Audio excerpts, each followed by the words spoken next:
வணக்கம். நான் கவிதா. இன்னைக்கு வந்து பார்த்திங்கன்னா, ஆடி 2வது சண்டே. முதல் சண்டே வந்து முனீஸ்வரன் கோயிலுக்கு போயிருந்தேன் இல்லையா? இன்றைக்கி வந்து 2வது சண்டே.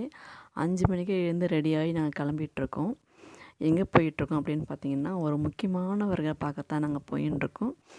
அது யாருன்றதை நீங்கள் தமிழ்லே பார்த்துட்ருப்பீங்க.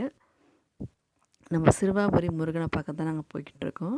நாங்கள் சென்னையில் தான் இருக்கோம். ஆனால் அந்த சிறுவாபுரி முருகன் வந்து ரெட் ஹில்ஸ் பக்கத்தில் தான் இருக்காங்க அந்த கோவில். ஆனால் எங்களுக்கு வந்து இதை பற்றி நாங்கள் கேள்விப்பட்டதே இல்லை, நான் போனதும் கிடையாது. இப்போ தான் லேட்டஸ்ட்டாக ஒருத்தவங்க வந்து சொன்னாங்க, "எனக்கு இந்த கோயிலுக்கு போயிட்டு வாங்கம்மா" அப்படின்னு சொல்லிட்டு சொன்னாங்க. சரி, எனக்கும் சொன்ன உடனே சரி போயிட்டு வந்தால் என்ன அப்படின்னு தோணுச்சு.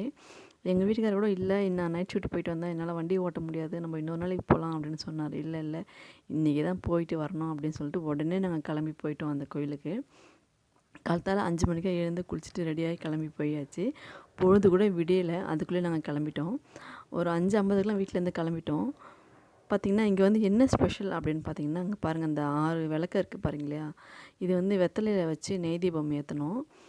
நம்ம வந்து என்ன நினச்சிட்டு நம்ம போய் அங்கே வேண்டிக்கிட்டாலும் அது நடக்கும் அப்படின்னு சொல்கிறாங்க. அதேமாரி 6 வாரம் வந்து நம்ம விளக்கேற்றணும். நம்ம 6 வாரம் தவறாமல் போய் விளக்கேற்றணும்னா நம்ம கண்டிப்பாக நம்ம நினச்சதெல்லாம் நடக்கும். உதாரணமாக இப்போ கல்யாணம் ஆகலை அப்படின்னாலும் சரி, இல்லை குழந்த வேணும் அப்படின்னாலும் சரி, இல்லை இந்த மாதிரி நிறைய வேலை கிடைக்கணும், அந்த மாதிரி நமக்கு வேண்டுதலுக்கு நம்ம குறையா வைக்கணும். நமக்கு அவ்வளோ வேண்டுதல் இருக்குது. அதனால் நம்ம எதை ஒன்றாலும் நம்ம வேண்டிக்கலாம். நம்ம வேண்டிக்கிறது கட்டாயம் கிடைக்கும் அப்படின்னு சொன்னாங்க. சரி, நமக்கு போய் நம்மளும் போயிட்டு பார்த்துட்டு வரலாம் அவரை அப்படின்றதுக்காக நாங்கள் இன்றைக்கி கிளம்பி போயிருந்தோம். போயிட்டு முதல் வேலையாக விளக்கு ஏற்றிட்டோம். இது வந்து 6 விளக்கு வெத்தலையில் வச்சு பூவெலாம் வச்சு நெய் போட்டு கொடுப்பாங்க. இது வாங்கி இது ஏற்றுறதுக்கு தனியாக ஒரு குடோன் மாதிரி இருக்குது. அங்கே வந்து நம்ம விளக்கு ஏற்றிட்டு அதுக்கப்புறம் தான் போய் நாங்கள் க்யூவில் நிற்கணும். க்யூ பார்த்திங்கன்னா, ரொம்ப லாங்கில் நின்றுருக்கு க்யூ. அதுவே ஒரு 1 கிலோமீட்டர் 2 கிலோமீட்டர் தூரம் இருக்கும்னு நினைக்கிறேன். அந்த அளவுக்கு க்யூவில் நிற்கிறாங்க. இன்றைக்கி சண்டே அப்படிங்கிறதுனால கூட்டம் கம்மி, அதனால் இவ்வளோ கம்மி. இதுவே செவ்வாய்க்கிழமை இல்லை மற்ற நாள் அப்படின்னா கூட்டம் அதிகமாக வருவாங்களாம். கிட்டத்தட்ட ஒரு நாளைக்கு 3 லட்சம் பேர் இங்கே வர்றதா சொல்கிறாங்க அந்த கோவிலுக்கு. கோவில் என்னமோ சின்னதாக தான் இருக்குது பார்க்குறதுக்கு, ஆனால் இது வந்து அவ்வளோ விசேஷமான கோவிலாம். அவ்வளோ கூட்டம் வர்றாங்க இங்கே. அப்புறம் நாங்கள் சாமி கும்பிட்டுட்டு போய் நாங்கள் க்யூவில் நின்றுட்டோம். விளக்கேற்றிட்டு சாமி கும்பிடல, விளக்கேற்றிட்டு அங்கே ஒரு சின்ன முருகர் இருக்கார், அவரை கும்பிட்டுட்டு போய் க்யூவில் நின்றுட்டோம். க்யூவில் போய் நாங்கள் எத்தனை மணிக்கு நின்னோன்னு பார்த்தீங்கன்னா, வீட்டிலேருந்து ஒரு 5:50 கிளம்புனோம். 6:40க்குலாம் நாங்கள் கோயிலுக்கு போயிட்டோம். 6:40லாம் கோயிலுக்கு போயிட்டோம். போயிட்டு முதல் வேலையாக விளக்கேற்றிட்டு க்யூவில் வந்து நின்னது பார்த்திங்கன்னா 7 மணிக்கு வந்து நாங்கள் க்யூவில் நின்னோம். 7 மணி டு 7லேருந்து 8, 8லேருந்து 9, 9:30 மணி தான் நாங்கள் சாமியே பார்த்தோம் நாங்கள். அதே மாதிரி நீங்கள் யாராவது நீங்கள் இந்த மாதிரி போகிறீங்க நீங்கள் அப்படின்னா, குழந்தைங்க வச்சுருக்கீங்க அப்படின்னா, தயவு செஞ்சு குழந்தைங்களுக்கு வந்து ஸ்நாக்ஸு, தண்ணி, அப்புறம் பேம்பர்ஸு இந்த மாதிரிலாம் ரெடி பண்ணி எடுத்துன்னு போயிடுங்க. ஏன்னா க்யூவில் நின்னிங்கன்னா, இன்றைக்கி சண்டேன்றதுனால நாங்கள் கம்மியான டைமில் பார்த்துட்டு வந்தோம். மற்ற நாள்லாம் போனால் இன்னும் 5 ஹவர்ஸு 6 ஹவர்ஸ் கூட ஆகும். அதனால் குழந்தைங்க வச்சுருந்தீங்க அப்படின்னா, நீங்கள் வந்து இதெல்லாம் பிஃபோராக எடுத்துன்னு போயிடணும். நான் அப்படி தான் எப்போவுமே ஜாக்கிரதையாக, நான் எப்போவுமே எங்கே போனாலும் குழந்தைங்களுக்கு ஸ்நாக்ஸு, தண்ணி, ட்ரெஸ்ஸு இதெல்லாம் எடுத்து வச்சுப்பேன். அந்த மாதிரி தான் நான் இன்றைக்கி எடுத்துகிட்டு போனேன். இருந்தாலும் எங்களுக்கு வந்து கரெக்டாக அந்த பசங்களுக்கு வந்து சாப்பிடாமலே காலையில் போயிட்டோம் இல்லையா, ஸ்நாக்ஸ் எல்லாம் நான் எடுத்துகிட்டு போனேன். ஸ்நாக்ஸு, பிஸ்கெட்டு, தண்ணி இது எல்லாமே எடுத்துகிட்டு போயிருந்தேன். எதுவுமே நான் வெளியில் வந்து வாங்குற மாதிரி இல்லை, ரொம்ப ஈஸியாக இருந்தது. பொறுமையாக இருந்து சாமியை பார்த்துட்டு சாமியோட தரிசனம் எங்களுக்கு கிடச்சிது. நல்லபடியாக சாமி கும்பிட்டுட்டு நாங்கள் வந்து வெளில வந்துட்டோம்.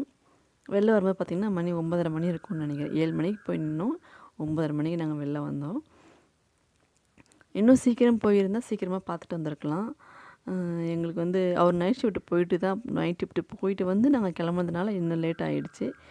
இல்லைன்னா இன்னும் சீக்கிரமாக நாங்கள் கிளம்பியிருப்போம். அதுக்கப்புறம் பார்த்திங்கன்னா, தேங்காய் அர்ச்சனை எடுத்துகிட்டு போனோம். தேங்காய் வந்து அங்கே உடைக்கவே இல்லை, அங்கே உடைக்க மாட்டேன்னு சொல்லிட்டாங்க. அதுக்கப்புறமா வெளியில் போயிட்டு ஒரு இடத்த உடைச்சோம். இதை பாருங்கள், இங்கே தான் தேங்காய் உடைச்சது நாங்கள். இங்கே வந்து எவ்வளோ ஊஞ்சல் கட்டி வச்சுருக்காங்க பாருங்கள். குழந்தை இல்லாதவங்கலாம் வேண்டிக்கிட்டு விளக்கேற்றிருக்காங்க பாருங்கள். அவ்வளோ ஊஞ்சல் இருக்குது இந்த மரத்தில். இங்கே தான் போய் நாங்கள் தேங்காய் உடைச்சோம். இங்கே தான் தேங்காய் உடைக்கணுமா, எங்களுக்கு தெரியாது. நாங்கள் உள்ளே எடுத்துன்னு போயிட்டோம். ஆனால் உடைக்க மாட்டேன்னு சொல்லிட்டு மறுபடியும் நாங்கள் இங்கே ரிட்டன் வந்து இங்கே தான் நாங்கள் தேங்காய் உடைச்சோம். நமக்கு காலை வைக்கிறதுக்கு கூட இந்த இடத்துல இடம் கிடையாது, அவ்வளோ விளக்கேற்றிருக்காங்க. அந்த அளவுக்கு வந்து குழந்தைங்களுக்காக வேண்டிக்கின்னு ஊஞ்சல் கட்டி வச்சுருக்காங்க. நினச்சது நடக்கும் அப்படின்னு சொல்கிறாங்க இந்த கோவிலில். அதுக்காக சரி நம்ம முருகன்கிட்ட வந்து நம்ம போய் நம்ம வேண்டிக்கலாம் அப்படின்றதுக்காக நாங்கள் வந்திருந்தோம். ஆனால் வந்ததும் சாமி வந்து திருப்தியாக பார்த்தோம், வேண்டிக்கிட்டோம். அதேமாதிரி 6 வாரம் வரணும்னு நினைக்கிறோம். பார்க்கலாம் அடுத்த டைமு முருகன் என்ன பண்ணுறாரு அப்படின்ட்டு. அதேமாரி பார்த்திங்கன்னா காய்கறிகள் எல்லாமே ஃப்ரெஷ்ஷாக இருக்குது. காய்கறிகள்லேருந்து கீரையிலேருந்து எல்லாமே கிடைக்குதாங்க. நாங்கள் வேணும்னா நம்ம வாங்கிட்டு வரலாம். நாங்கள் வந்து எதுவுமே வாங்கிட்டு வரல. குழந்தைங்க பசியோடு இருந்தாங்க. அதனால் வீட்டுக்கு போய் பார்த்துக்கலான்னு நாங்கள் கிளம்பிட்டோம்.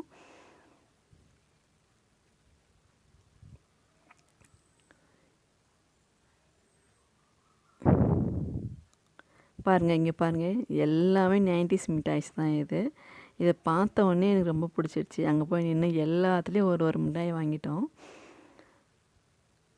நாங்கள் படிக்கும்போதெல்லாம் அது 4னா 10 காசு இருந்தது. இப்போனா பார்த்திங்கன்னா 10 ரூபா சொல்கிறாங்க, 20 ரூபான்னு சொல்கிறாங்க. அவ்வளோதான், இதெல்லாம் வாங்கிட்டு நாங்கள் கிளம்பி வந்துட்டோம்.